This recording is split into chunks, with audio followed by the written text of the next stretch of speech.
Kermit, it sounds like you don't know a lot about Dessou's injury, or you think that you haven't ruled him out completely. What about Scottie Pippen Jr.? What are you hearing there? And has this affected your preparation in any way? I just, like you, Parrish, just what I read. I think that Jerry maybe made a statement that Dessou was having maybe a procedure today. That's all. I hope I'm not talking out of turn at all. I just know that Junior didn't play in the game against Tennessee, and not sure his availability. We're preparing like he's definitely going to play in the game, and if he is, I mean he's in top 2 or 3 point guards in our league for sure. And but I just know Jerry's personality and the fight in that team, and we're going to have our hands full regardless. Go to Tyler. Kermit, what does Vanderbilt do that poses a challenge against the team's defense? I think they run really good offense. They spread you out.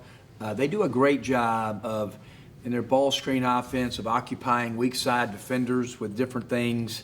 They've got great spacing. And when Pippen's involved, I mean, there's not a handful of guards in college basketball that can play downhill, can shoot it, and just read secondary defenders. I mean, he's terrific at it. And, he's having a great year. And so they pose a lot of problems, just their spacing to everybody in our league.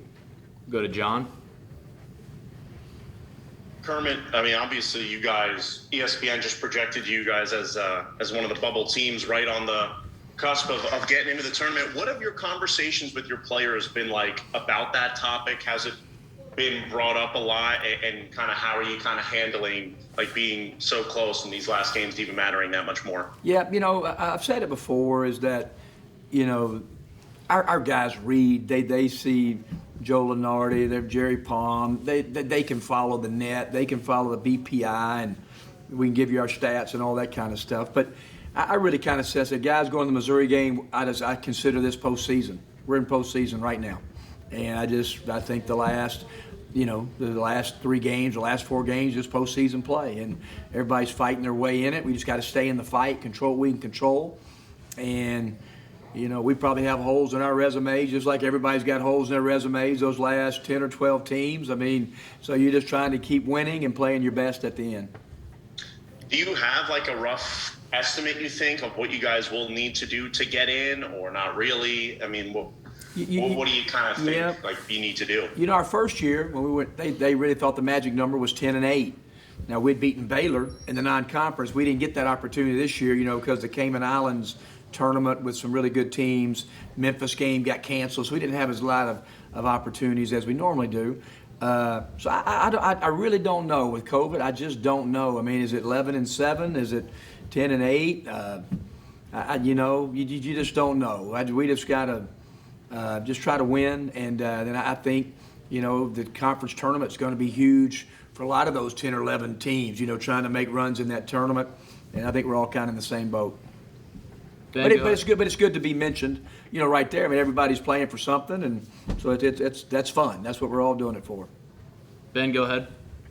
Kermit, we seemingly talk regularly about Devontae, Jarkel, or Melo, guys like that. But what do Luis and KJ, especially the last couple of weeks, what do they do not only defensively but just in areas that maybe not show up in the box score that have really helped this team to win 5 or 6? Yeah, I mean, in the SEC, Ben, Luis Rodriguez is one of the most unsung guys in our league. I mean, he could easily be the best defender, perimeter defender in our league. He may not show up with all the steals and blocks, but he's got a great presence. He's just one of those guys that, when he's off the floor, you just feel it. KJ Buffin, over the last 2 weeks, when he got his first start in some time and he earned it, he's just playing kind of how we think KJ should play. And I think, both those guys will be just critical for us going down the stretch. Go to Jerry. Yeah, Kermit, I wondered how, I guess it's obvious, but how important is Devontae Shuler to what you guys get done? Yeah, when it's just, Jerry's he's really had a great senior year. And, it's guy's been around here for 4 years, 3 years for me, 1 year with AK, how he's gotten better. The first year he was kind of the third option with Terrence, Davis, who's a pro, and Brian Tyree's doing a great start in the G League. Then last year's kind of secondary, with Brian, and now it's his team. And Jerry, it's really, really important, that he's trying desperate to get our team into postseason play his senior year because he feels like it's his team.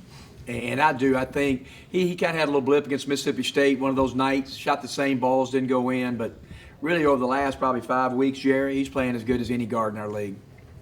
And I also wanted to ask you about the playing a zone defense and half-court trapping and that sort of thing.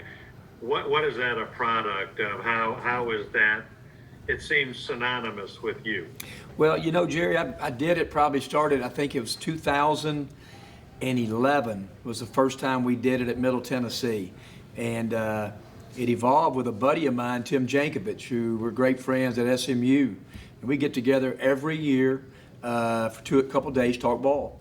And we're sitting, I think we're in Indianapolis 1 year before the season started. A couple of days just, tossing around ideas. And at the end of the trip, we started talking about zone. He goes, you may look at this, this, and this. And kind of gave me the schematics. And I always tell him, Jerry, he was too chicken to run it. And I think my team was so bad defensively that I just said, I'm going to try it. And it just stuck. And then from there, it's kind of evolved, and the whole thing. And it's kind of become a thing that our guys really, really believe in. And it's helped us. It helps through the years. And probably the last thing I'll say about it, Jerry, at Middle, it probably helped us really escalate us to be able to beat some Power 5 teams that maybe we normally couldn't have because it was just different, at the time. It's caught on. A lot of teams are running it right now, so, but it's been good for us. Thanks. Go back to Ben. Kermit, after the day off on Sunday, you mentioned how the edge came back against Missouri.